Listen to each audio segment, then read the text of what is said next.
Okay, so hello everyone. Welcome back to the fifth lecture. Today, we'll have a new lecturer. It's Dr. Tousik Samui. He did his PhD from TIFR, Mumbai, under the guidance of Sri Rup Rai Chaudhuri. And now I think he's at IMSC Chennai or IMS Chennai. It's IMSC, yes. IMSC, okay. IMSC Chennai, sorry. And yeah, he'll talk about vector fields, I guess, today. Thank you. Okay, yeah. Thank you for the introduction, and thank you for the opportunity to give talk here.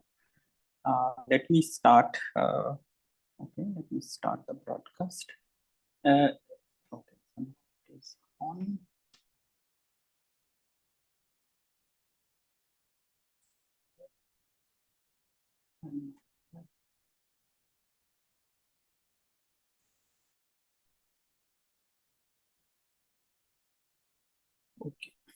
Okay. So let me start. Okay, so already we have been introduced uh, to the scalar fields as well as the fermions. So today I will start the introduction to the vector fields. Okay, so that's the thing that I will do, and some of the techniques that Ratul told will also be used for the quantization of the vector fields. But today my focus would be to the classical side of the vector fields, not exactly the quantization part, and the details of the quantization part will be done in the tomorrow's lecture. Okay, so before I start, first let me give you some references that I was following to prepare this lecture. So first, and the golden reference is of course Peskin and Strider.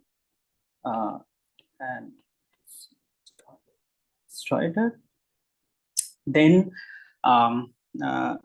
I was following. There is a very good lecture note available by Professor David Tong. So that also is very, very useful. Okay. So I was mostly following these two references. Along with, there are several good references. For example, one lecture note by Ashok Das, okay, that you can follow. And of course, there are like good books as well.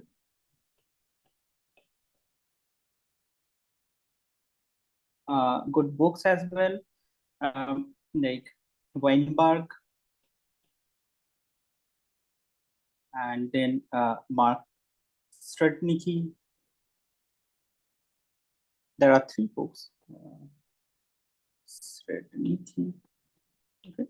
So these are some of the references, and some of the references that Ratul pointed out. Those are also good references. Now, let me again remind you the conventions and notations that Ratul was using, and the same and similar convention that I will be using. So conventions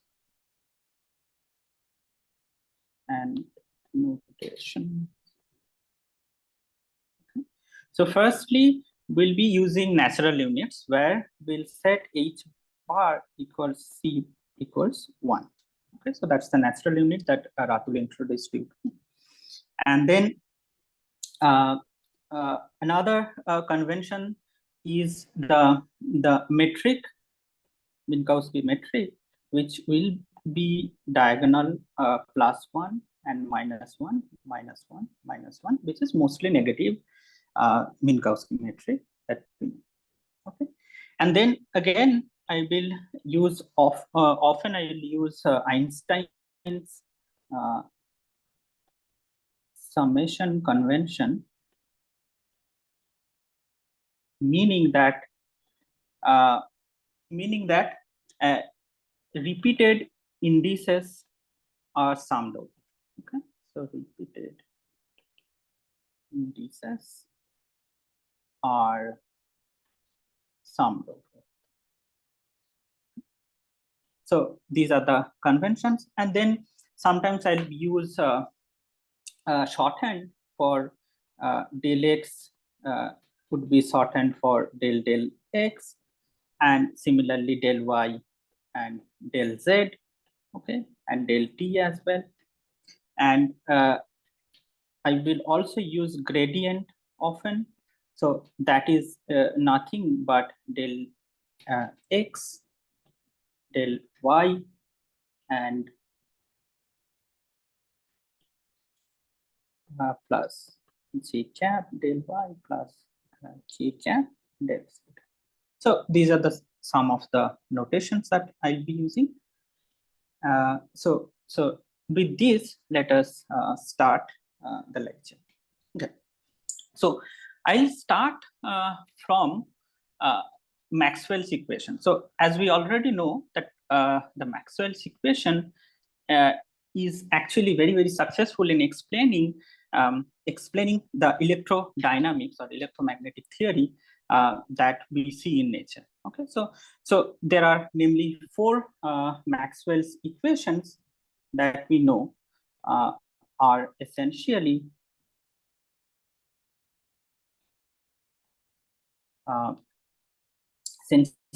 let me write them down as divergence B equals 0. I'll not go to the interpretations of these Maxwell's equations because that you are supposed to do in your electrodynamics course. But I'll start from here and try to see that what are the properties that that the vector fields has and all these things that I will show. Okay. So now curl of E. Okay, so let me write it for the first time at least that these are function of x and t. E is also function of x and t is nothing but del b del t with a negative sign, of course, x t. Okay, and third equation is curl of b x t as mu0 j, where j is the magnetic current, and plus 1 over c square del t e x t. Now, since we are using natural unit, so this square is basically 1, so I'll just remove. Okay. And the fourth one is divergence of E xt is nothing but rho, which is the charge density over epsilon. Now, out of these four equations, we classify these two equations usually are homogeneous equations. The equation 1 and 2, these are called homogeneous equation because there is no source term to it. Okay. Whereas the equations, the last two equations, which has some source term in it. So this j and rho are essentially the source terms, and so these are called inhomogeneous equations.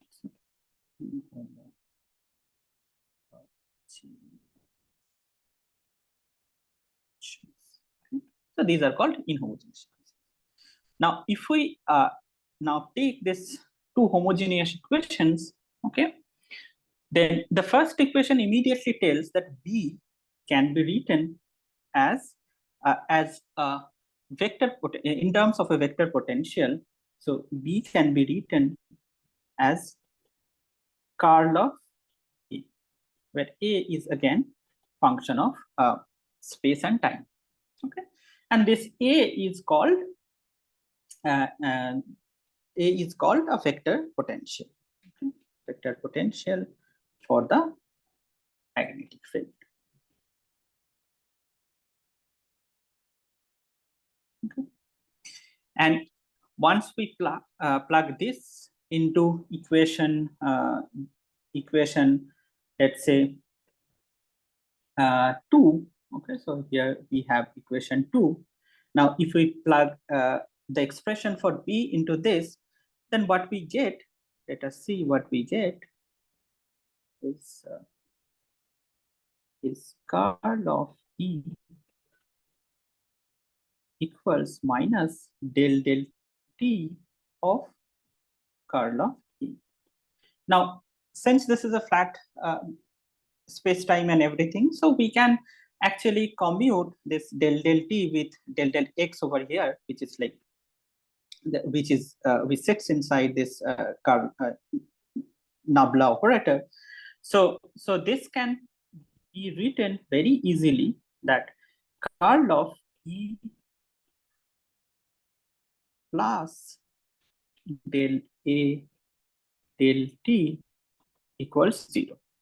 Now this also has a very quick solution. If curl of something is 0, then we can actually write it in terms of a scalar potential, right? So that is right.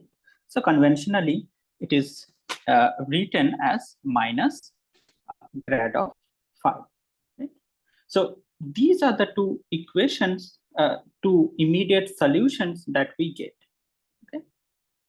So now, very importantly, that the E and B fields, okay, can be expressed in terms of phi and B fields. We don't need E and B field to express our equations. So these can be written down in terms of potentials. One is scalar potential, which is for the electric case, and another is vector potential, which is the magnetic case. Okay, so these two equations actually is the starting point of our lecture. Now, just look at these two equations, and one interesting symmetry, okay, that emerges is basically the choice of A and phi are not unique. So it says that choice of A vector A and phi are not unique. Why? Because see, the curl of any gradient of a scalar function is 0. So if we actually add something to A, okay, so grad of some other function f, okay, then if we take the curl of it, it actually gives us 0. Not 0, but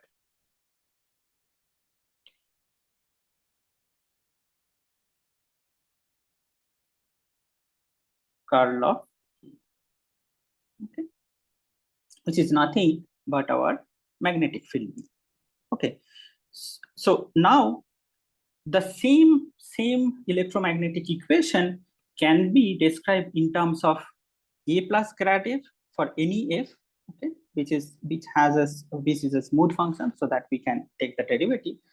And so if we express our A field in terms of A or A prime, it does not matter, because effectively it will give us the same B field.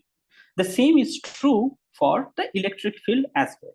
So meaning that in addition to that, if we take phi prime, okay, to be phi minus the same del f del t, okay, so then the electric field expressions remain the same.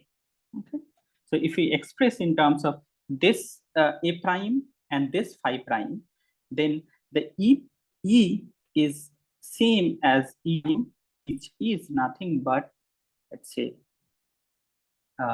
minus grad phi prime minus del A del A prime del T, and you can actually calculate it to see that this is nothing but del T of grad f, and so A prime is nothing but del A del T, and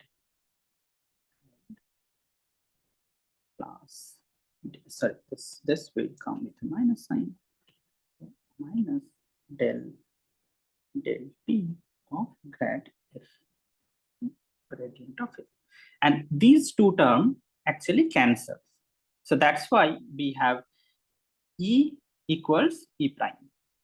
Okay, so the essential point is that the choice of A and phi are not unique. And if we actually transform A to A prime, which is nothing but grad F, and phi to phi prime equals phi minus del F del T, then our E and B fields remain the same. Okay, so the choice of A and phi are not unique, and there is a residual symmetry that we can transform this A and phi field to a new field, but our description of the physical system does not change. And this symmetry or this invariance is popularly known as gauge symmetry. Okay, so let me stop here for the gauge symmetry and proceed with the third and fourth equation. I'll come back to the gauge symmetry afterwards. Okay, so now let us see equation 3 and 4. Okay, these two equations, and if we see these two equations, then let me write it down again. So equation 3 is nothing but curl of E minus del E del T equals mu 0 G, right? And in terms of the potentials,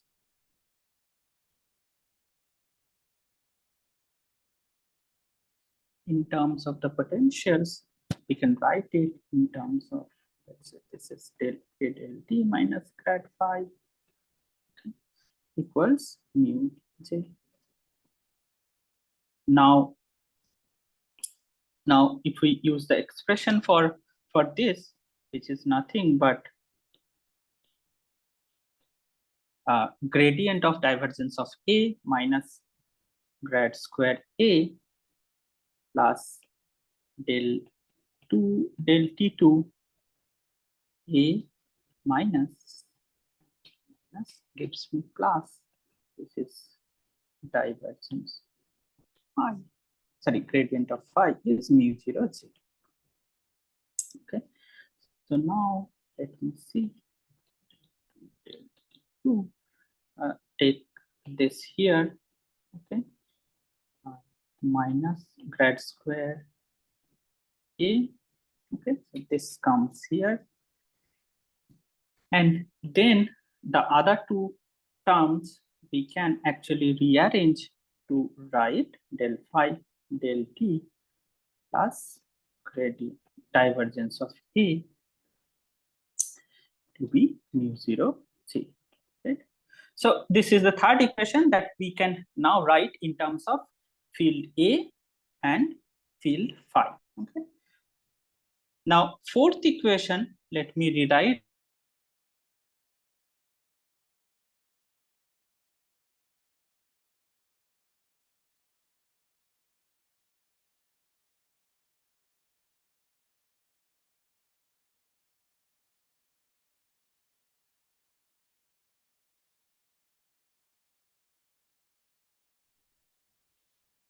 A field, which is nothing but minus del A del T minus gradient of phi, okay, equals rho over epsilon naught. I think I have to correct this equation. Here is fine. This minus n is not here in this. If we do this, then what I will get, this is nothing but this can be written as minus grad square phi, okay, minus grad of, sorry, divergence of del A del T, okay, equals rho over epsilon. Now let me do a clever thing to to recast this thing into similar form as this, as a third equation in terms of A and phi field. Just add and subtract del 2 del T2 of A. Okay, so this I will do. So then this term has been added. Let me then subtract this, and so this is del 2 del T2. Write it correctly here, okay, as del phi del T plus gradient of equals rho over epsilon. Now you see this equation 3 in terms of A and phi field. Okay, so this and this has somewhat similar form. Okay, so whether we can combine these two and massage this into a, let's say, single form or not, let us see that. Okay, so to do that, we will basically introduce 4 vector notation. Let me introduce the 4 vector notations for all, as we already know that x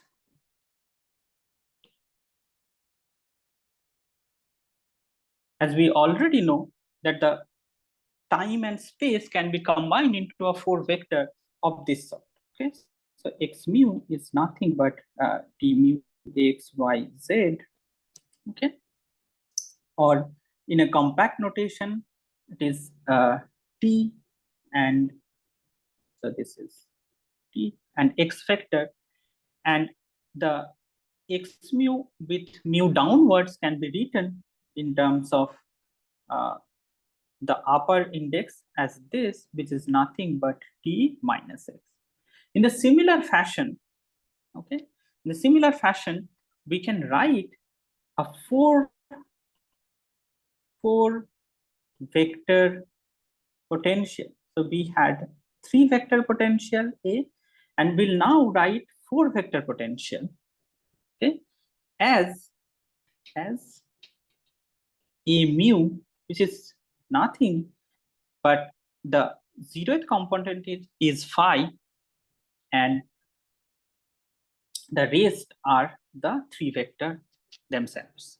Okay, and similarly, A mu is written in terms of phi and minus A. The same way we can actually calculate this.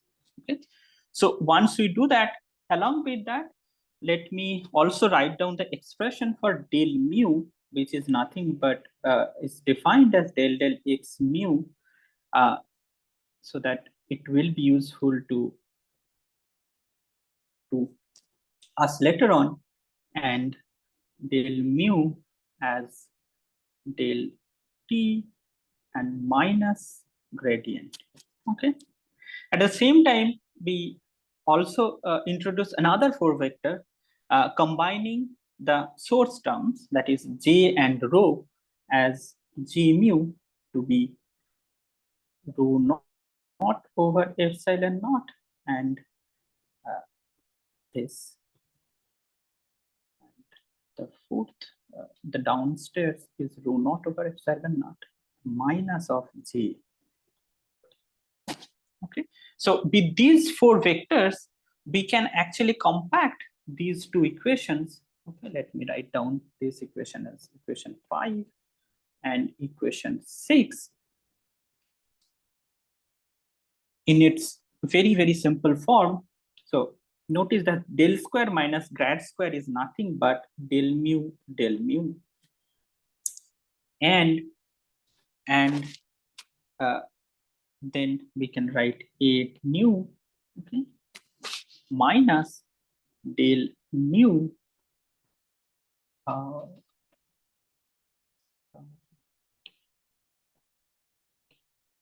del mu and a mu. Okay. So how are we writing this? We are writing, let me show you.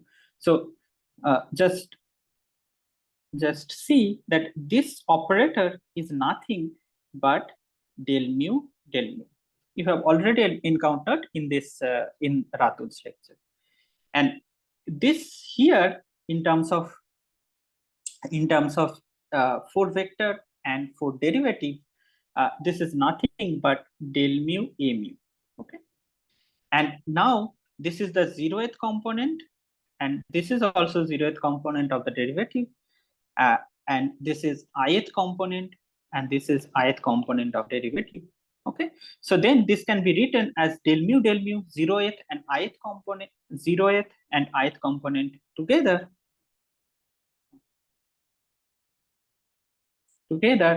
and similarly the 0th and ith component together, and this is again 0th component, and this is your ith component, and combining all these, you can actually write the whole equation into this form. Okay, and if we massage this equation a little bit, then what we'll get is nothing but del mu a nu minus del nu a mu equals G mu. And this quantity, okay, so how do we do it? Is del mu is already there, so this comes automatically. And since this del nu and del mu we can commute, so this comes before, and then the rest comes here. Okay, and this whole quantity inside this, it is very useful quantity, and it is defined as the field strength tensor of the electromagnetic field. Okay, so this is nothing but F mu nu, and this is called the field strength or electromagnetic field strength tensor. And it has very interesting property that you can see that this is already a gauge invariant object. How do we see it? If we do, let's say, so now in terms of this 4 vector of this 4 vector a mu, the gauge transformation that we introduced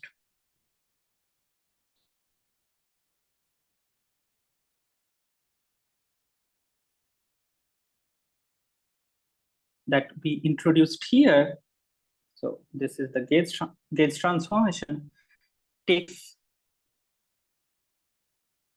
the form a mu goes to a prime mu equals a mu plus del mu.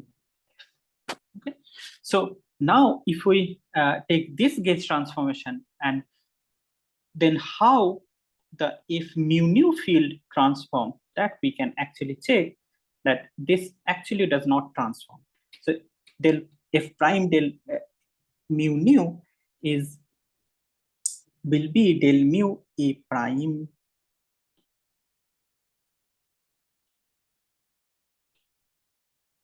the mu index is upstairs. So this is a prime minus del mu a prime mu. Okay, and if we now put the expression back, this expression here, so it's a nu plus del mu f minus del nu and a nu minus del mu f. Now you can see that these two terms actually cancels. Okay. Leaves us with del mu a nu minus del mu a mu, which is nothing but f mu nu. Okay, so with this transformation, which is the gauge transformation, but in terms of the 4 vectors, we already see that this f mu nu that we defined here is a gauge invariant quantity, meaning that it does not transform if I choose a different set of A prime A mu, which is related by this del mu F, then F mu nu remains unchanged. Okay, so that's one interesting and useful thing that we already get. Okay, and then let me now calculate what is the explicit expression for F mu nu. Okay, so if mu nu, first of all, we can see this is an antisymmetric tensor, right? Because symmetric tensor. Because if mu nu equals del mu a nu minus del mu a mu, okay, so under the exchange of mu nu index, it's actually it takes up a negative sign, so it is already antisymmetric. This immediately tells that if 0 0 and if I are 0. Okay, so here again we are introducing a new convention that I is 1 to b. So wherever a Latin alphabet appears, we take its value from 1 to 3, and wherever Greek alphabet appears, it takes value from 1 to 3, 0, 1, 2, 3, 4. Okay, so this will be my convention. So this is already 0. Okay, so this is already 0. Now we only have dissimilar indices, non-zero values for the if mu nu, where we have dissimilar indices which are nothing but if I 0, and since this is antisymmetric, if 0 I equals if I 0, and if you actually calculate it, it's AI minus del I A 0, and if you remember, del 0 is nothing but del t, so del AI del t plus del A0 is nothing but phi, and so this is xi. It is nothing but you can actually see this is the electric ith component of the electric field. Okay, and similarly, if you compute if I, okay, so then you can find that this is of course ji, and you can find this is nothing but related to the vector component. Okay, it's nothing but epsilon I j k. Okay, let me calculate it. Okay, so if you take, let's say, if 1 2, which is nothing but del a2 del x1 plus del a1 del x2 is nothing but curl of A and its third component. Okay, third component, and which is nothing b third component of b vector. Okay, and similarly, if you calculate 2 3, it will be first component. It will be related to the first component of b vector, and if 1 3 will be related to second component of the b vector. And then if mu nu actually takes the form, let me write it down as E1, where 1 2 3 are basically the first, second, and third component of the electric and magnetic field. Okay, minus B3, B2, E2, 2, 0, minus B1, and E3.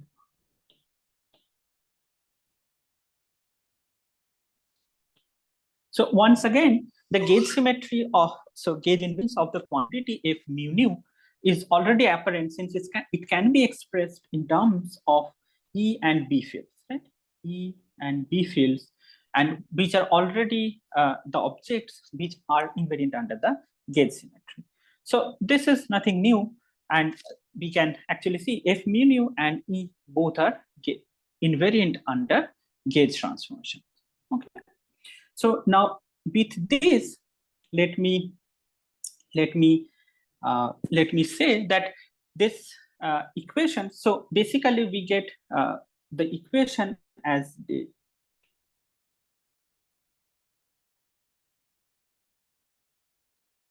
equation is del mu F mu nu equals J mu. Okay, so this is the equation that we get after massaging equation 3 and 4 of Maxwell's equation. And so now let me ask one question, whether we can actually formulate a Lagrangian which gives rise to this equation. The answer is actually yes. So if we write this Lagrangian, for example, if mu nu minus J mu A mu, then we can show that this gives rise to the equation that we see here. Okay, so then it will be an exercise, okay, that from this Lagrangian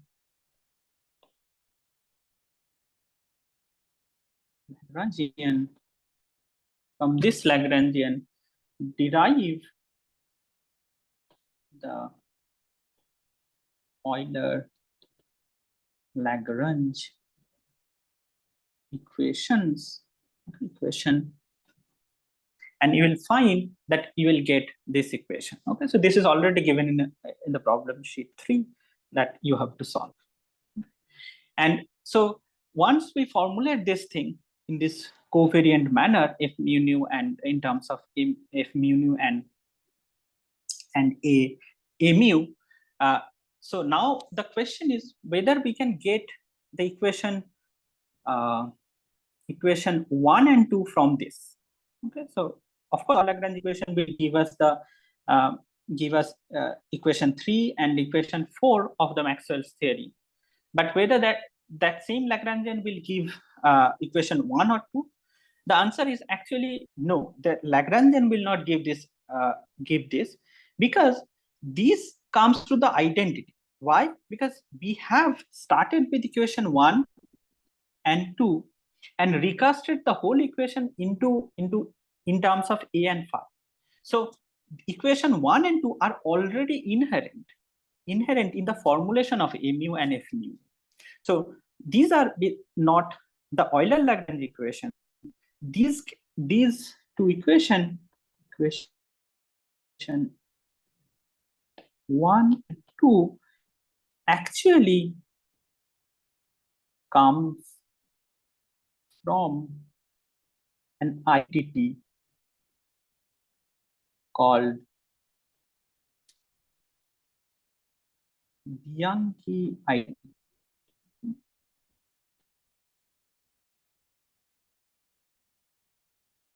And it is written in terms of this as del lambda if mu nu plus del mu if mu lambda plus del mu if lambda mu as 0. Okay, so this is called the Bianchi identity, and you can actually get the equations 1 and 2 from this identity. So that again will be another exercise that show that equation and can be obtained, or homogeneous equations can be obtained from the Bianchi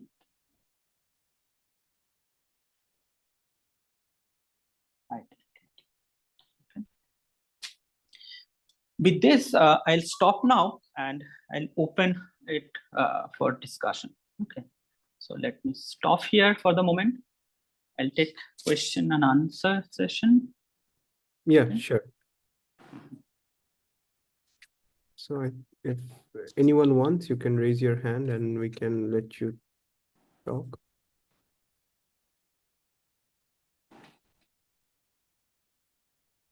Okay, Wasim. Hi, I have a question. Mhm. You have said that it's the Bianchi identity. I have heard about a Bianchi identity from which I can derive Einstein's fields equation. Is this that identity? Yeah, it's similar to that, but it is for the electromagnetic case. Yes, but this is not general relativity. We still have like flat space time, but it can be followed from there also. Okay, thank you.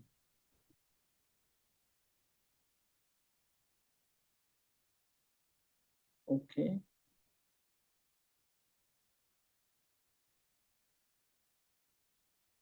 Yes. Hello? Hello. Can I be Yes. heard? Yes, I can hear you. Yes. Okay. My question is that you said that we cannot derive the homogeneous Maxwell's equation from the Lagrangian that you just wrote. My question is why? I did not get the logic. Oh, the logic is simple. See, so if you follow the whole lecture, okay, so I start with these two equations. Okay, let me equation 1 and 2, right? Equation 1 and equation 2, and recasted this equation in terms of a and phi, right? So the equation 1 and 2 is already in the formulation of the problem, right? It's already in the formulation of F mu nu and A mu. So this equation then can come from the identity that is already there in the formulation. Okay, so that is why it's not from the Lagrangian that we can get these two equations, but from the identity which is already there during the formulation. So that's the idea. Is that okay? Okay, I get it. Thank you. Mhm.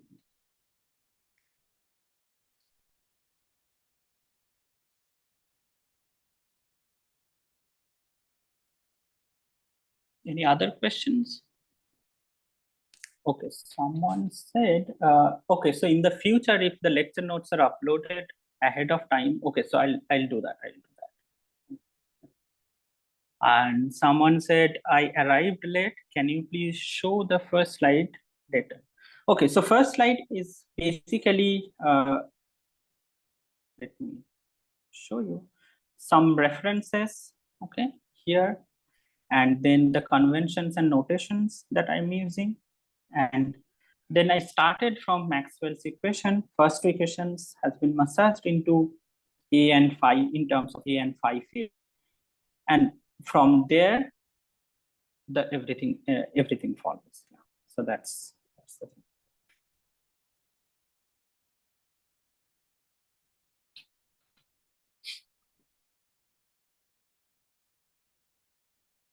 Okay, if there are no more questions, let us, as Ratul was also doing, we can take a 10-minute break.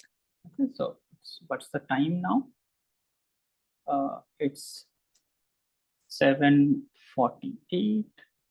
Yeah, 7:48, right? So then we can come back at, let's say, 8 o'clock. Is that okay?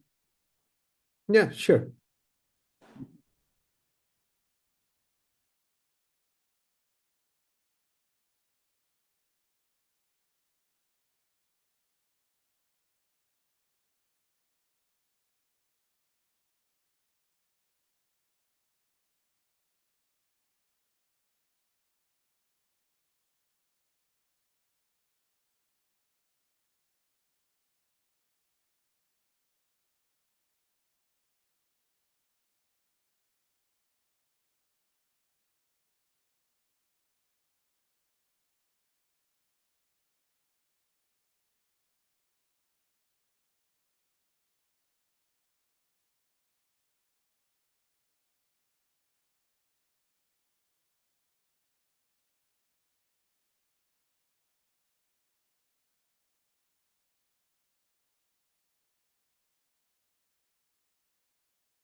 I think there is a question in the chat.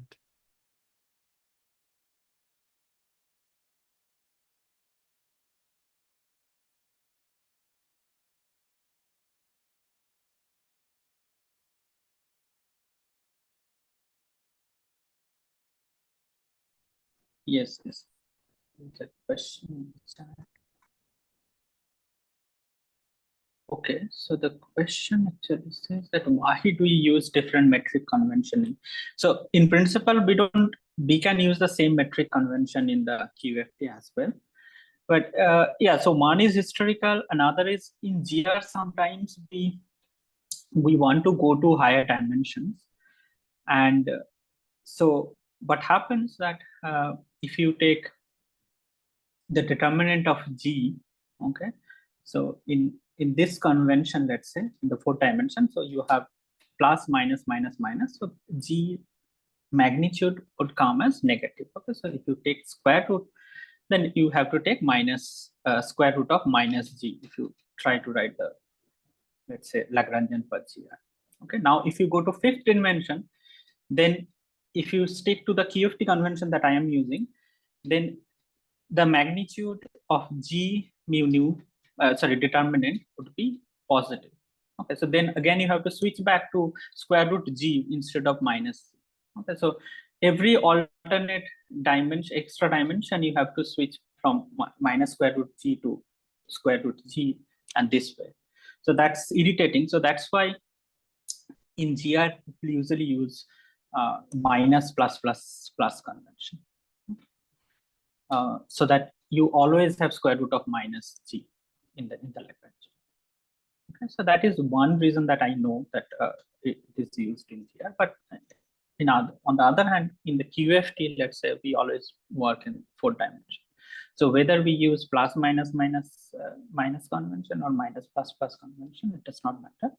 But particle physicists usually use plus minus minus minus convention, because then your relation for for invariant mass, which is p square, comes as m square with positive m square. But if you take the other convention, then minus p square becomes m square, which is kind of irritating for the particle physicists, and that's why the particle physics community usually uses this plus minus minus minus. But you can consistently do whole QFT with minus plus plus plus conventions as well.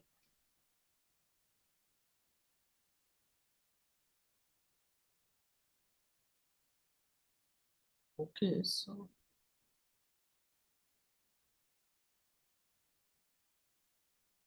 time.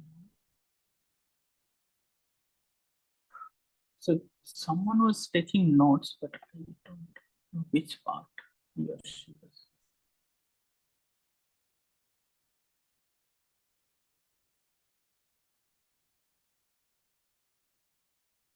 It's symmetry part. So this is one place where gauge symmetry appears.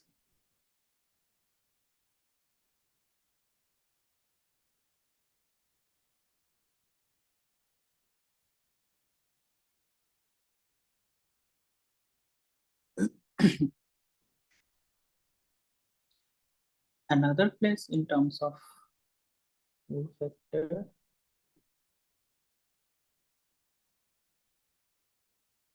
Oh, is it erased by some instance? Yes, this is the problem that is happening in this mode.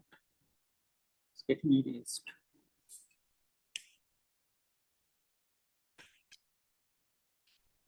Anyway, so we can, let's say,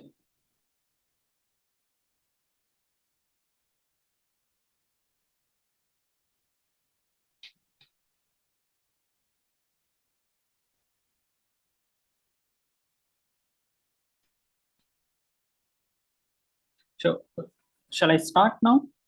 Is everyone ready? Yeah, sure.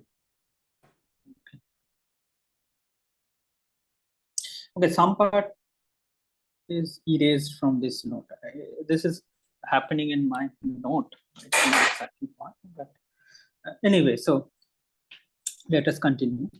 So in terms of this A mu and F mu nu, okay, so we already get the equation of motion as F mu nu equals J, right? Now, let us do a quick thing. Let us take another derivative in front of it with del mu. Okay. Then what happens that del mu F mu nu equals del mu J. And if we now see this, okay, so the left hand side is actually 0. Why? Because the first two del mu is symmetric under mu, right? Because if you change these two, it does not matter. On the other hand, if mu nu is anti-symmetric, right? So this is anti-symmetric, and this part is symmetric in mu and mu. So this has to be 0. This immediately tells that del nu, J nu should be 0. And this is also expected. This is nothing but the continuity equation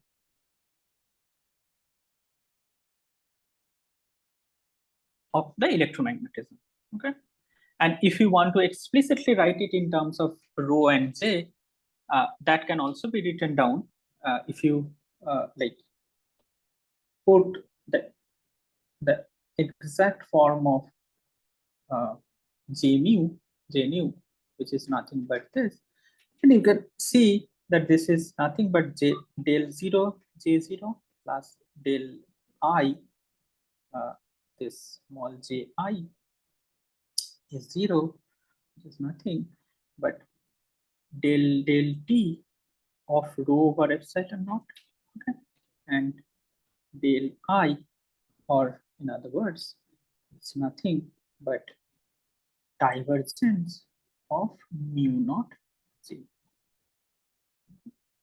So now if you multiply with epsilon naught, it will be del rho del t plus mu naught epsilon naught, which are constants, times divergence of J. And remember our convention that C equals 1. Okay? With this convention, mu naught epsilon naught is nothing but 1 over C square, which is 1. Okay? So this immediately tells that del rho del t plus gradient of G is 0. This is nothing but the continuity equation that we once again derived from the same Lagrangian, from the Lagrangian side. Okay. Now let us come to the Lagrangian once more. Okay. So now let me rewrite the Lagrangian once more. F mu. Okay. So this is the thing, but with the source current, it is minus J nu, right? So now from now on, we will, since in the quantization part also, we'll use the free field equation, meaning that there is no source term. So this term from now on will be set to 0. That means J nu is 0. Okay. Then we'll basically get the Lagrangian for free field. Okay. Free electromagnetic field F mu. Now, if we actually try to collect the time derivative terms, the terms in this equation which has time derivative, okay, because those will actually give us the terms with explicit time derivative gives us the time evolution profile, right? So let us try to collect the time derivative, the terms with time derivatives, or in other words, the kinetic term. So if we try to collect the kinetic terms, then only 0th index will have the kinetic. So then it will be nothing but if only 0i and 0i, this term will contribute. So some component of this term will have the time derivative, and some component of the other I0 and I0 will give us 0, and there will be of course some other term, but ij. But remember that ij runs from 1 to 3. Okay, since our convention is that ij will run from 1 to 3, so this does not have any time derivative. Okay, no.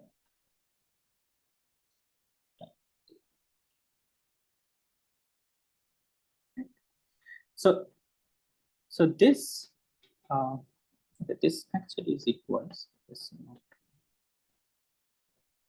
So only time derivative term is basically half if 0i if 0i. So why half? Because this if I0 is equal to if 0i 0i, because if you have one negative sign here, one negative sign in the second term, and negative cancels, and then so the first term and second term are equal. Okay, plus dot dot dot, and now expand this first term as this is del 0 ai, if you remember, minus del I a0, okay, times del 0 ai and del I a0. Okay, and again we are only interested in the time derivative terms. Okay, so the time derivative term will come from only these two terms, right? And some cross terms. And so the kinetic term, if we actually calculate, it will be del 0 ai and del 0 ai. And now if you remember that ai down I is equal to minus of ai, that we defined, that is still there.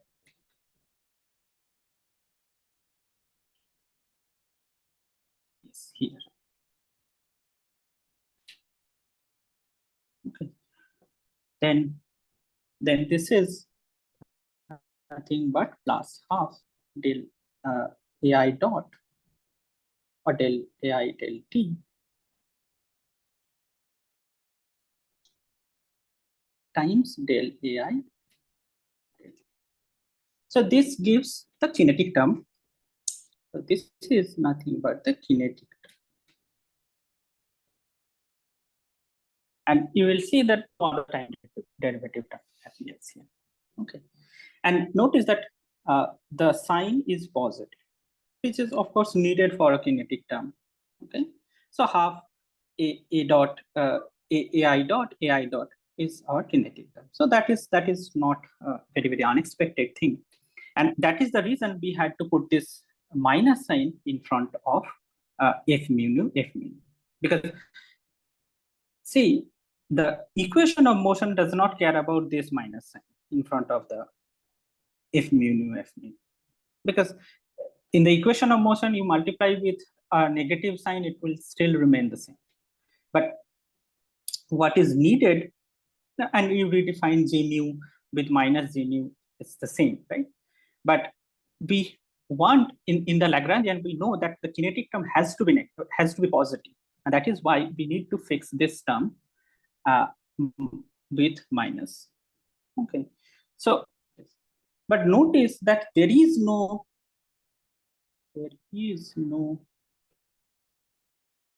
kinetic term for the field A0, that is absent. Okay, because f00 is 0. So there is no kinetic term for A naught. What is the consequence? The consequence is A naught does not, through this Lagrangian at least, does not evolve over time. Okay. So that's the thing. So A0 does not evolve over time. So once, so this the concept. So then if we take the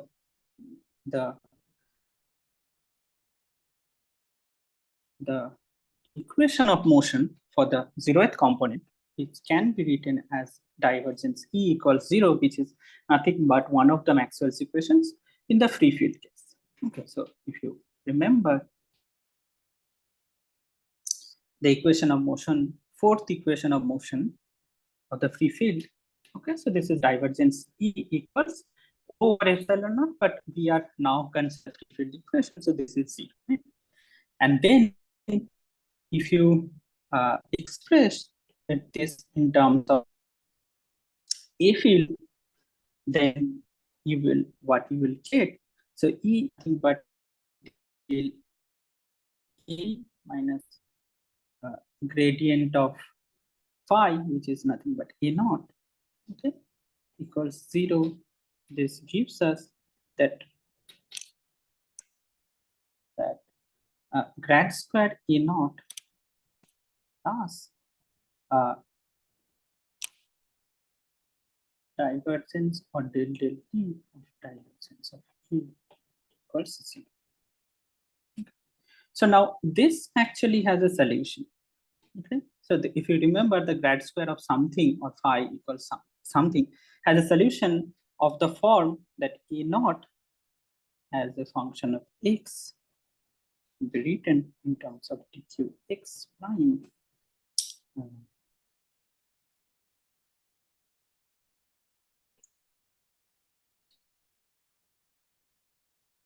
divergence of E divided by 4I. This is the normalization factor minus x prime plus. So this type of solutions we already, with a negative sign here, we already see. Okay. So now the question is that A naught is not independent. Okay. And once this is specified, since this does not have a dynamics also, once this is specified at some point of time, okay, in terms of A, it remains fixed, meaning that this is not independent. Okay, so although we had in the mu, we had A0, A1, A2, A3, four fields, out of which we see that one of them is not independent. One that can be derived from the other three fields. So we actually, even though there are like 4 different components, we actually have, at least for now, has 3 degrees of freedom.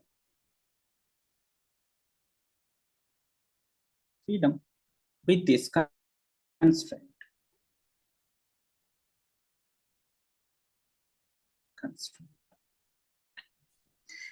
Now, another freedom that we have is gauge invariance.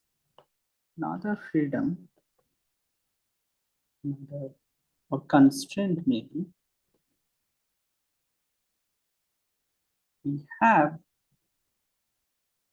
is the gauge invariance.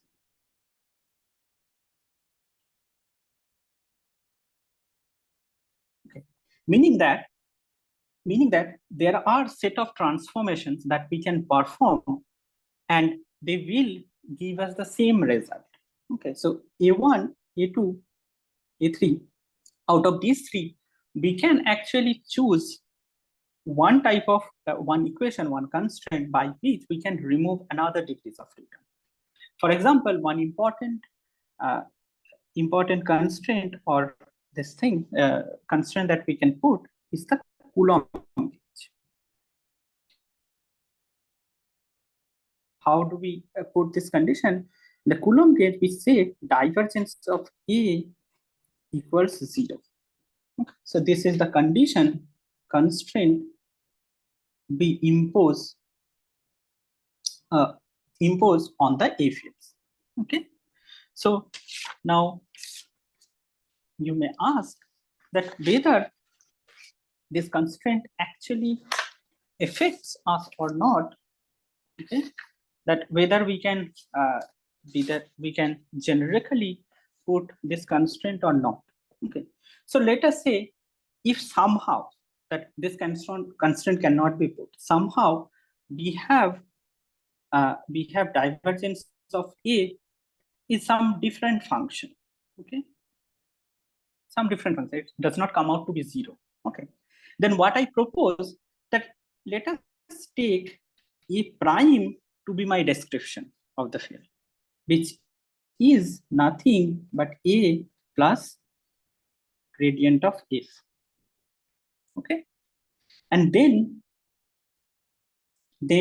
if you actually calculate this gradient of A prime to be sorry, this is negative.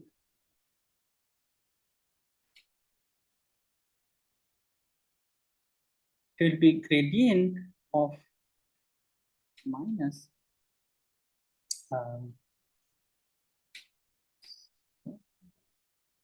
gradient of F minus gradient of, right, divergence of. And now I know the divergence of A is F, right?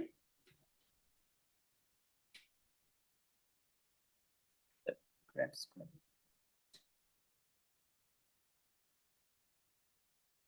So this is not F, this is some lambda. Okay, then this is F x minus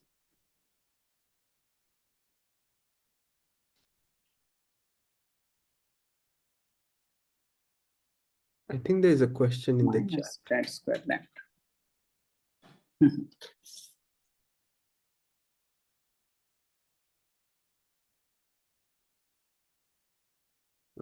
It says, I think it should be the Laplacian of F. Which one? Uh, I think, yeah, I have corrected. Yes. yeah.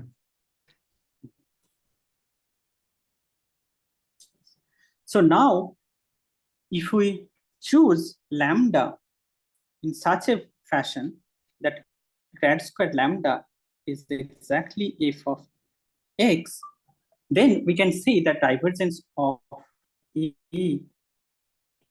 is 0. Okay, A prime is 0. Meaning that even if I cannot, even if I start with a, let's say, vector field which has non-zero divergence, okay, we can come to A prime which has a zero divergence. So we can always choose this case. Okay, so of course we could remove 1 degree of freedom here, and with this constraint again we can remove another degrees of freedom. So finally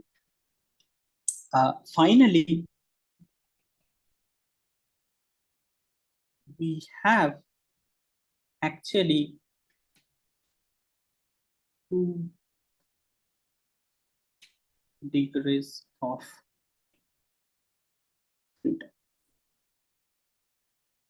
freedom with us. Okay, so basically, and this condition again,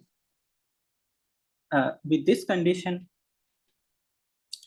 we get, since divergence A is 0, okay, this divergence A is 0, we get A naught to be 0 as well. A naught to be 0 as well. Okay. So with this condition that we see that A within A mu, okay, A naught is 0, and A1, A2, between A1, A2, A3, only out of these 3, only 2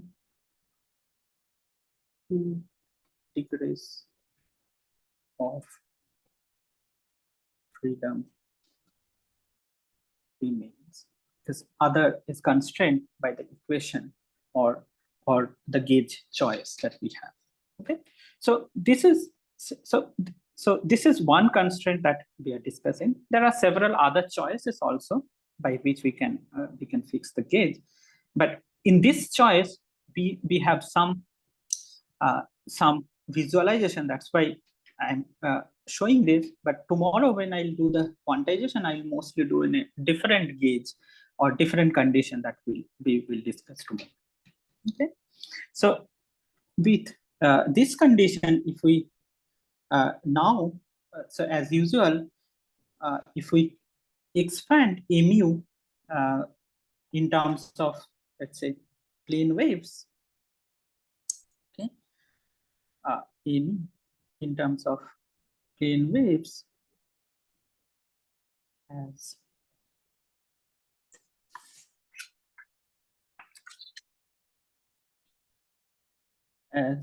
dqx, sorry, dqe in the Fourier modes into the power q, epsilon p to the power I p dot x. Okay, so where epsilon is called polarization vector. Okay, this, the constraint divergence A implies, so divergence A equals 0 implies p dot epsilon p to be 0. Okay, and since A naught is already 0, epsilon, so that we are not considering. Okay, so in the momentum space, the whole A vector, not the three components are independent. Only two of them are independent, and other is fixed by this condition. Okay, so only the components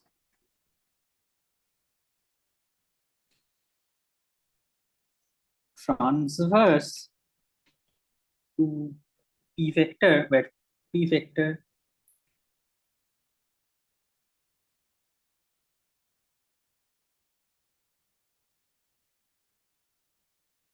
remains.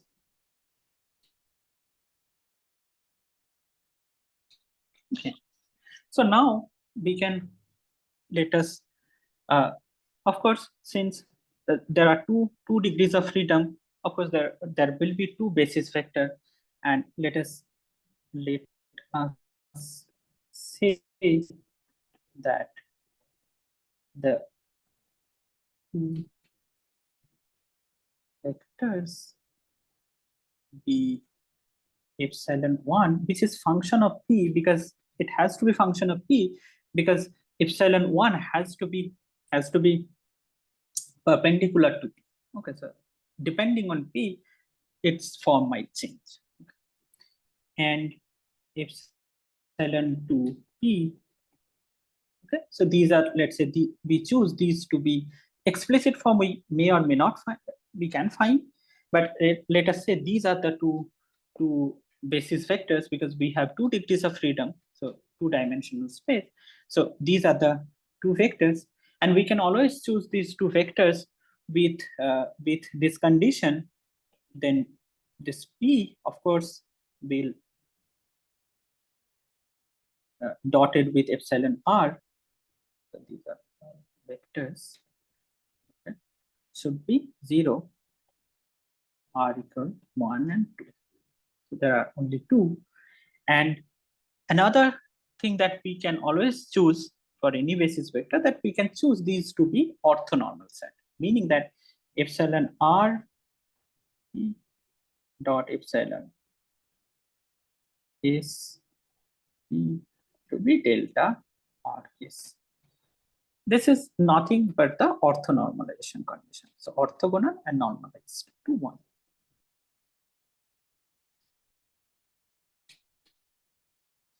And these two are called the two polarization of electromagnetic field in photon. So these are the two polarization of the photon field. Okay, so now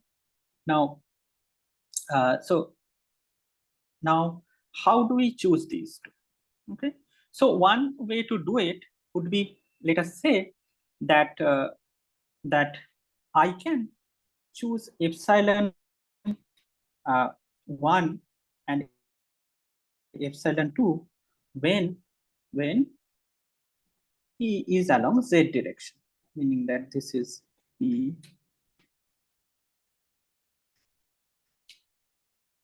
is 0, 0, B.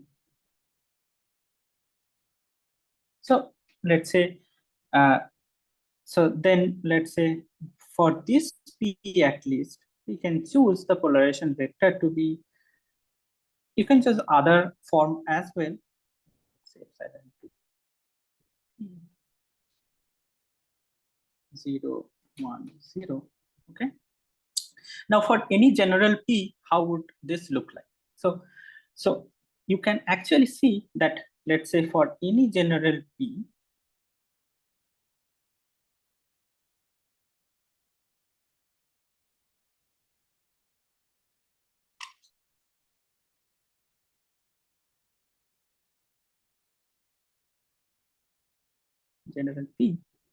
this can be obtained from suitable transformation theta and phi, okay, on let's say this, let us call it E0. Okay, so these are, let's say epsilon 0.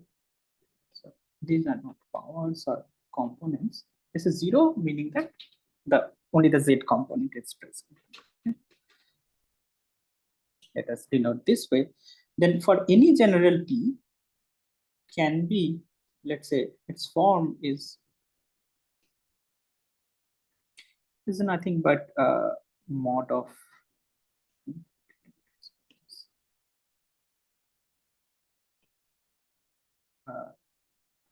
so we know that in terms of theta and phi, we can write it in this way.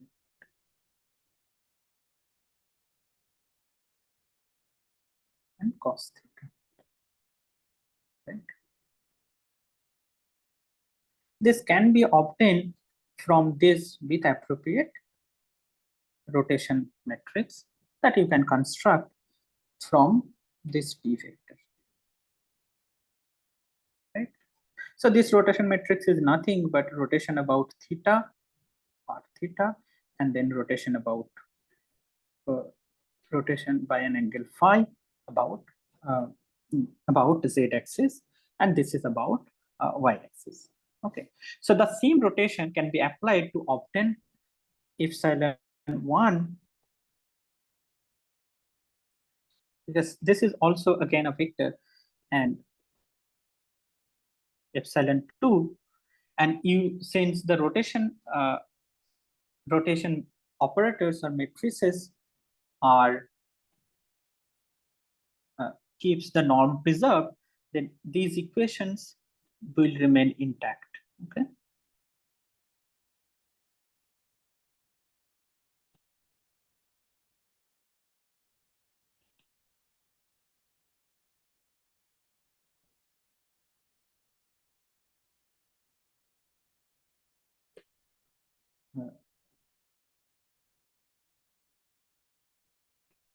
After rotation. Okay, so this is one way you can actually get epsilon 1 and epsilon 2 for any general P starting from epsilon 1 and epsilon 2 when it is specified with only PZ component present. Okay, so you can see that this and this epsilon 1 0 and epsilon 2 0 satisfies both the equation here. Okay,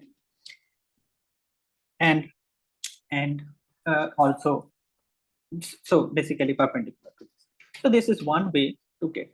So in a nutshell, in this thing, that we see that even if mu has 4 components, only 2 components are independent, other 2 can be written in terms of the other component. Okay. And so mu has 2 degrees of freedom, and those are expressed in the momentum space in terms of 2 polarizations. And they in the Coulomb gauge, they are perpendicular or transverse to the direction of motion. Okay. So this is this thing. So now let us go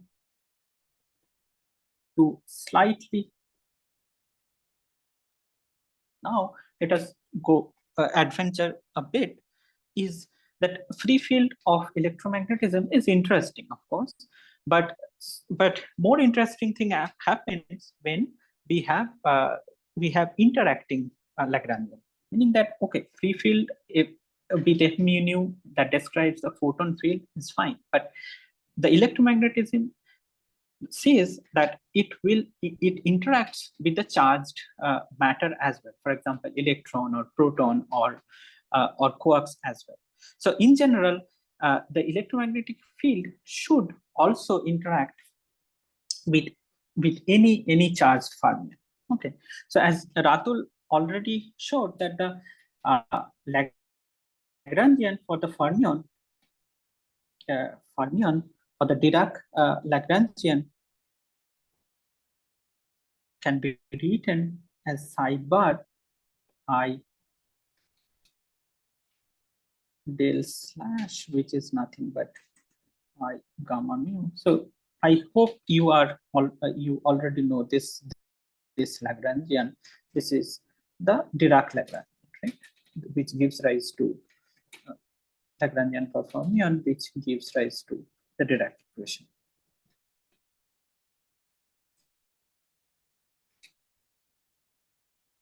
At the same time, we have the Lagrangian for the photon.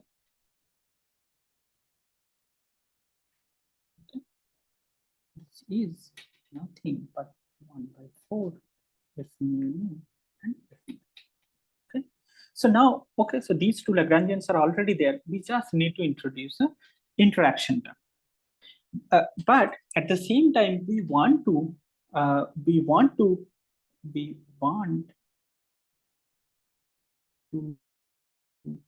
preserve the gauge invariance,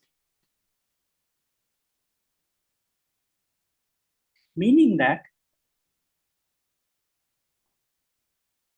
we want to write a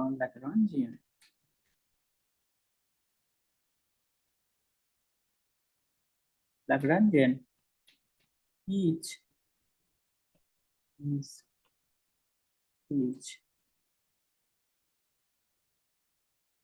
invariant and also as interaction between mu and psi, the photon field as well as with the fermion. Okay, let us try. Okay, so let us try this. So first, of course, we have to write the Lagrangian, add these two up. Let us write these two.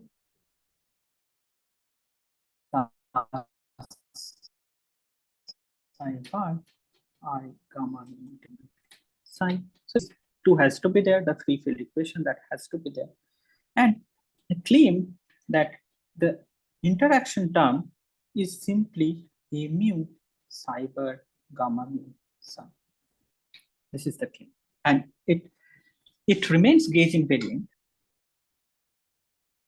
It remains invariant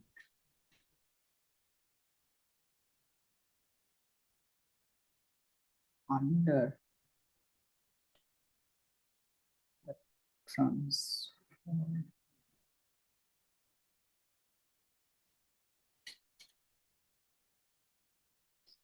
the transformation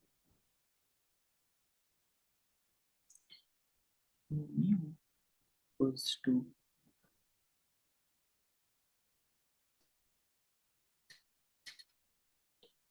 minus lambda.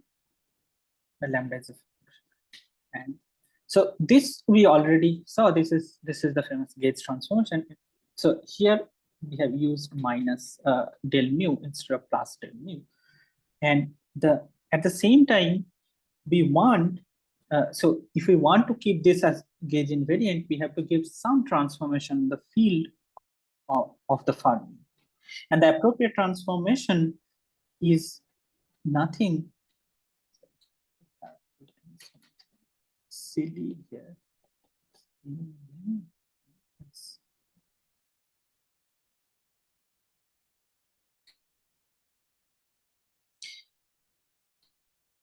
Exponential of e to the power IE. So E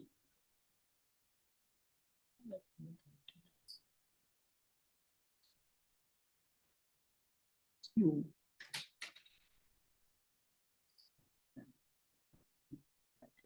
basically that this is function of x, and Q is a constant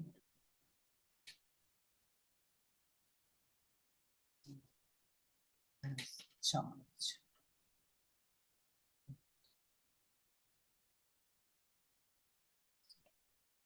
The Fermi field sign. Okay. So now the claim is if we gives this transformation, these two transformation, then this L remains in there. Let us see whether this actually happens or not. Okay. So under these two transformation, one can see that Lagrangian will go to the new Lagrangian L prime, and we already know that 1/4 if mu nu, this does not change, right? So that we already know. Okay, plus the second term plus the third term.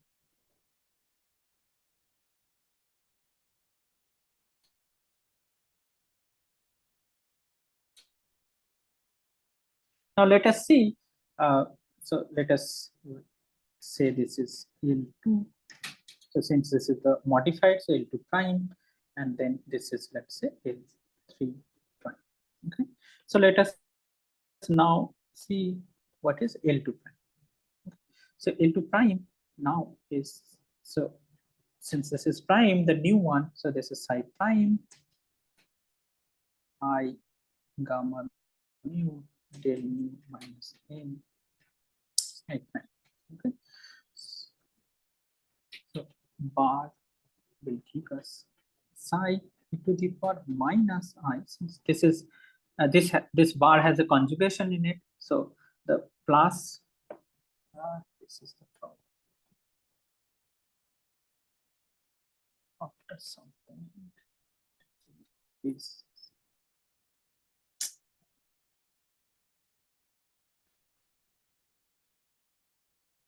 okay. So it will be minus IQ lambda of x. Okay. So this part remains. Then I have I gamma mu and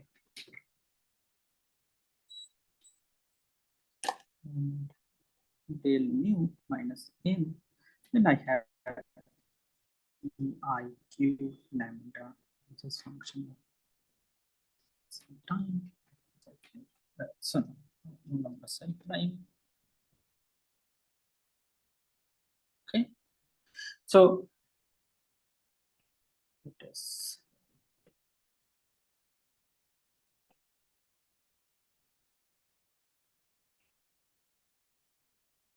so this part I think is fine. Psi bar has a conjugate in it, so psi prime bar will be psi bar times e to the power minus IQ lambda. But important thing happens because since now this is function of x, so del mu will act on this lambda as well as on this side. Okay, but so then it will give me, what it will give me is I gamma mu. So del mu will act on this, so e to the power I q lambda x times it times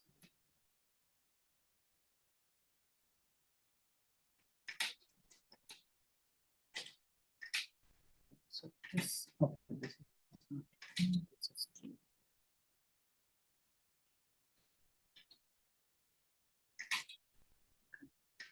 So x times I q del mu lambda,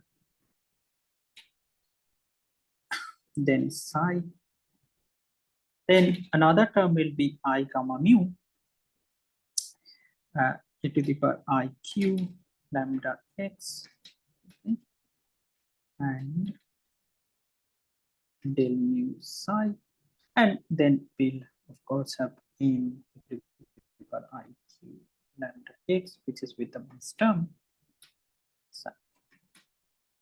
Now this e to the power minus I q lambda x cancels with, in all the terms we have this, so this cancels with, so this cancels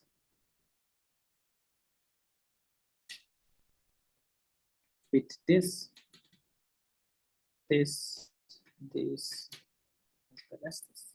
Okay. So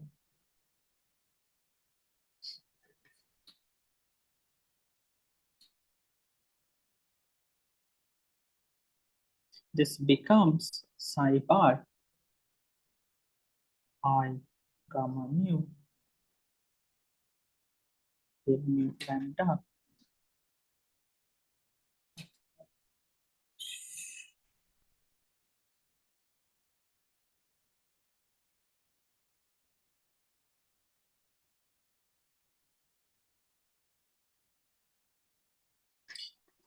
plus k del mu lambda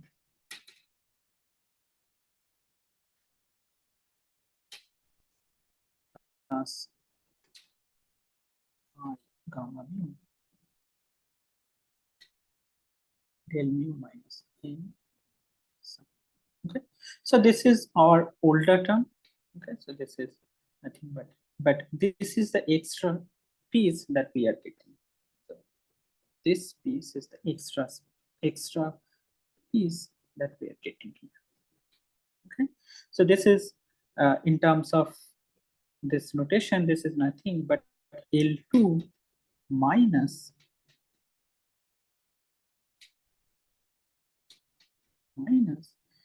q del mu lambda. So we have the combination here as well. Psi bar gamma mu psi. So this is the extra piece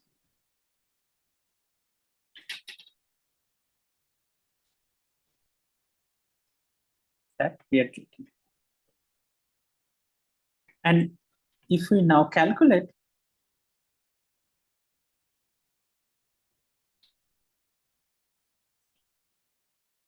L3 prime, okay, let us see.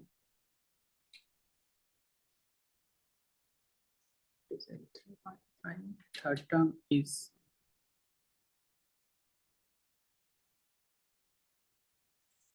q mu, this one.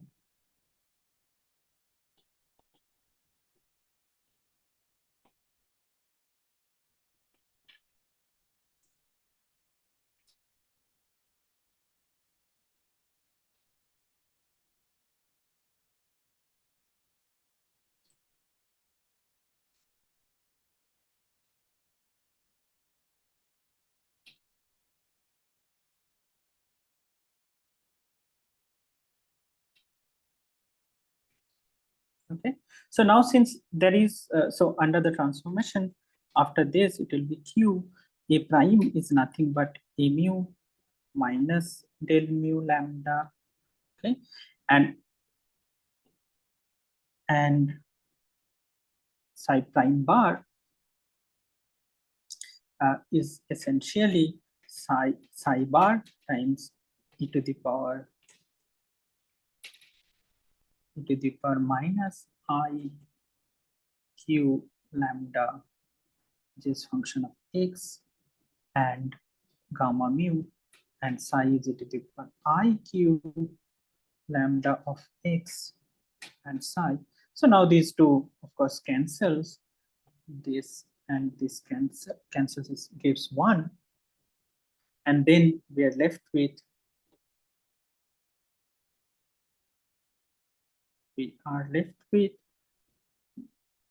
minus q a mu psi bar gamma mu psi, which is the old term, plus q del mu lambda psi bar gamma mu psi. Okay, so this is the extra piece that we are getting.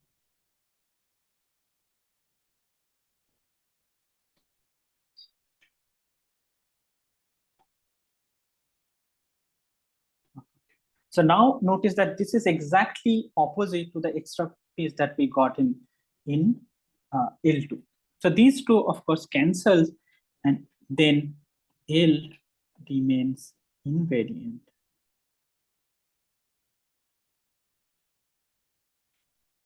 Under the gauge transformation.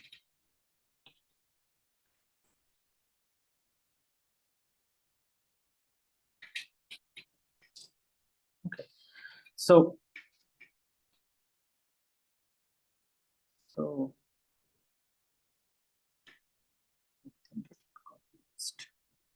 yes, anyway, so it got erased somehow. So that's the thing. So we finally see that we can actually couple the fermion field and the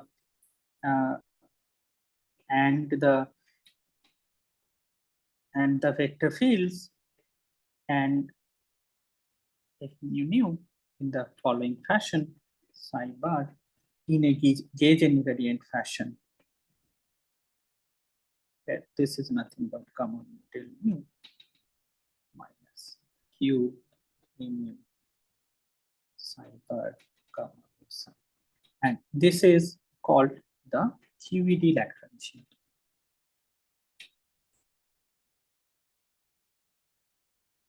The importance is this QED Lagrangian is gauge invariant. The way the gauge invariance is defined is if it transforms under the gauge symmetry, then it does not change. So I will maybe stop here. And one thing is that this QED Lagrangian will not talk about tomorrow, but maybe day after in the third and fourth lecture of mine, I'll show some of the interesting things on this QED Lagrangian. Okay, so I'll stop now. And I'll take some questions.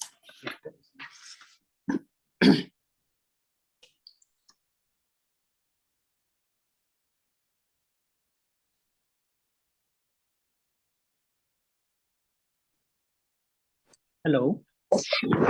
Hi, Professor. I didn't understand why did you say there were two independent fields, 2 degrees of freedom, where you actually wrote 3 independent degrees of freedom? No, I mean, it's there, but see that one component is not, is constrained by, if you go to this Lagrangian. No, A0 is like A0 depends on the 3 fields, on the spatial fields. But then from there, how can you draw the conclusion that only there are 2 independent fields? Like I didn't follow that part. Okay, so A0 is 0. So that already removes one of the degrees of freedom. And even after that, we have this freedom. Right? We have one extra freedom that we can choose to be divergence of A to be 0. Okay, so that is one constraint that will remove another degrees of freedom. Yeah, so but that's in terms of that's A0, right? Yes, A0. But then A1 is also 0? No, not A1 is 0. Certain combination of A1, A2, A3 are 0. So once you express this in terms of in the momentum basis, okay, so in the Fourier modes, so your degrees of freedom actually appears in this epsilon, right? Now, this condition sets two things. One is A0 to be 0. At the same time, it sets P dot epsilon P to be 0. Right? This meaning that anything which is along the P direction in this epsilon P is not relevant. It should give me 0. So only transfers to the P direction are the surviving ones, right? Okay, so in a certain problem, we could have either A1 in the direction of P, A2, or A3 along the direction of P. So in a specific exercise, one of those three fields will be then 0, right? Right. Certain combinations will remain, and anything which is along P direction will be 0. Also, I have a question regarding massive electromagnetism, because I was reading in the book about this theory, but taking into account massive photons, right? Massive photons. So you have something called the Proca-Lagrangian. I thought you were going to mention the Proca-Lagrangian here. Like, can you give me a little bit of insight as to what the Proca-Lagrangian is? Okay, so in the massive thing, what happens that I think will come in the next lectures by either by Nabil or other person. Okay, so I can wait. Yes. So just quickly, it's like instead of F mu nu, since you have massive thing, you have an extra term. So it will be like F mu nu, and then you will have some mass term, right? Just like the mu. Now, once you introduce this mass term, you will see that the gauge invariance is no longer there. Okay. So once that is not there, then the choosing of this condition is not there in your hand. So divergence of A, this we were choosing because we had a degrees of, symmetry or invariance that we wanted to fix. That option is no longer there in your hand. Okay, then you will have 3 degrees of freedom actually. The polarization. Okay. Yeah.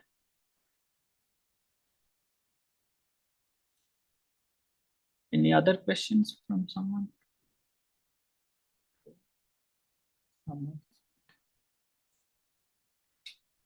So in case of Proca-Lagrangian, we still have another constant to remove one, because mu is 4-component object, right? So in presence of mass, we don't have any gauge conditions, but how you remove the one of the degrees of freedom.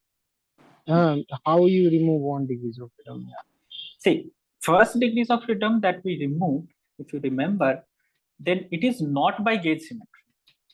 It is because we don't have any kinetic term for the A0 component.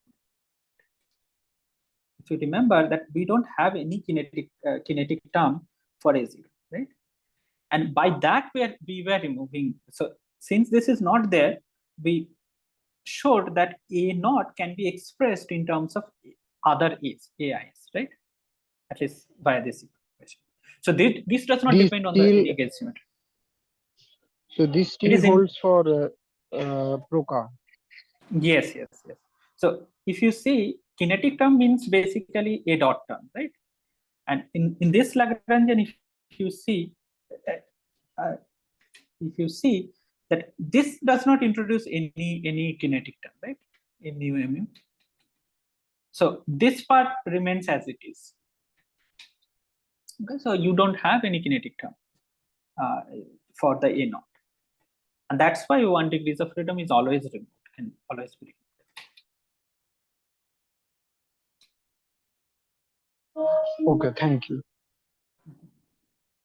But yeah, honestly speaking, I don't know whether this is called Proca-Lagrangian or not, but this is the Lagrangian for massive vector fields.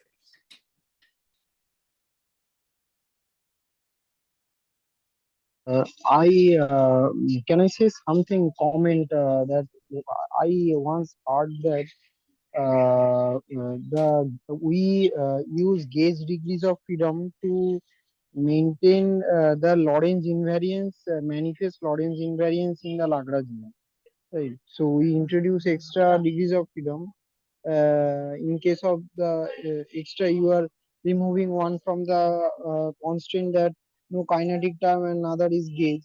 Those are the introduced degrees of freedom because we want our Lagrangian to be Lorentz invariant or something like that. Can you clarify that part? Means I don't understand how that works. I don't really understand your question. So you're saying that gauge invariance is introduced to keep the Lorentz invariance? That I don't know exactly what do you mean by that. But yeah, so this Lagrangian, if you see all the Lagrangians that I have written, are actually Lorentz invariant because you see if it is the mu indices are always contract. So even if you give some Lorentz transformation on this, they don't change. So these are inherently Lorentz invariant Lagrangian. So when we try to formulate the Lagrangian upstairs, we always want a Lorentz invariant. So that's the basic or the first thing that we have to do. So everything is Lorentz invariant. So mu indices are contract. Okay. So that is already there and we had done. But no, I asked. I don't know.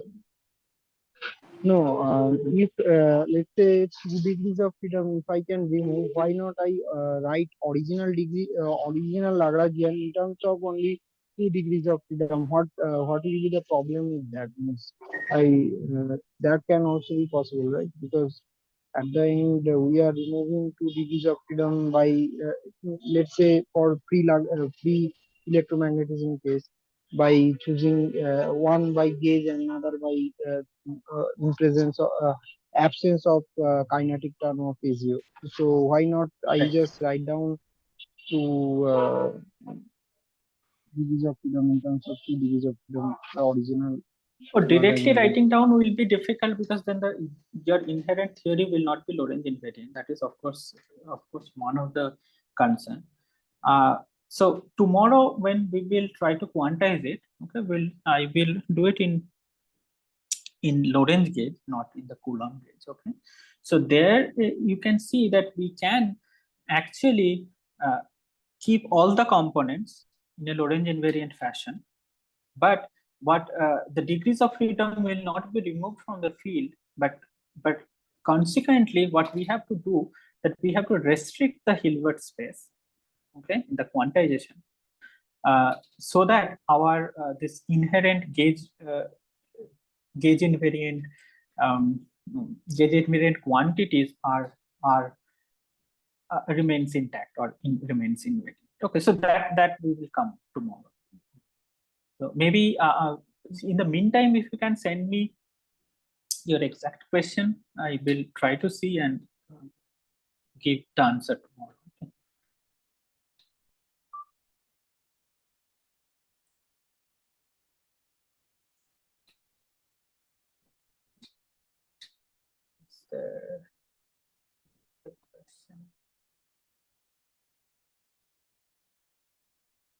Okay.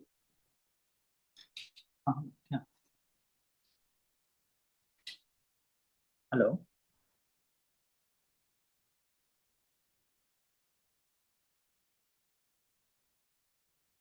I cannot hear you. Yes, okay, I thank you. I don't.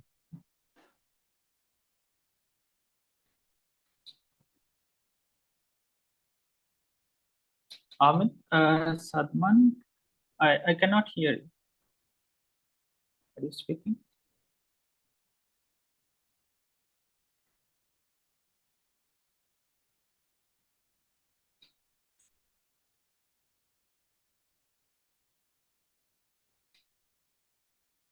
Sorry, am I audible now?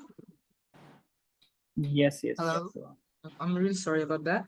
So my question was about the polarization and the Lagrangian and the fermion and the photon. So specifically, how why did you did a translation in the phi term. So phi prime is e to the power minus iq lambda x of phi. Reason behind it.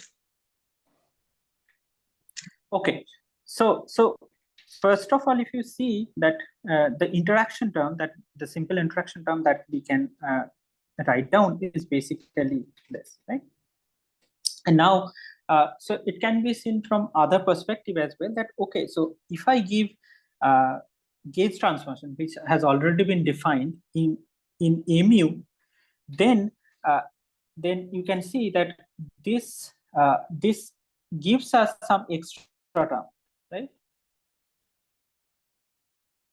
Okay, and that extra term can exactly be cancelled that if we give some rotation or some exponential term in front of psi. So that way you can see that these two extra term cancels, and if we define the gauge transformation in mu and in the psi, okay, with that fashion, then our Lagrangian remains invariant. So that's kind of a motivation you can think of. But about the gauge theory, I think there will be 2 more talks with the standard model and gauge groups of the standard model, where it will be clarified later. So I wanted to just quickly introduce you to the QED Lagrangian, since I'll be using it at some point in the 3rd lecture or in the 4th lecture. Okay. So I had another question. So can we discretize the Lagrangian of a photon? But like, can we do that? But I mean, in a space, photon cannot be thought like a point particle. Light is like a region in space. Can we discretize it like in condensed matter physics? That I never thought of this question.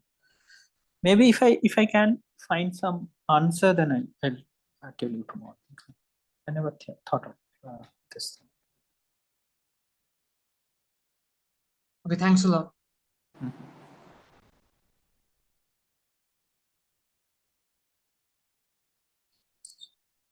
Yeah, I don't see any other questions. Okay, so let me thank all of you for attending this lecture. Rakin, are you still there?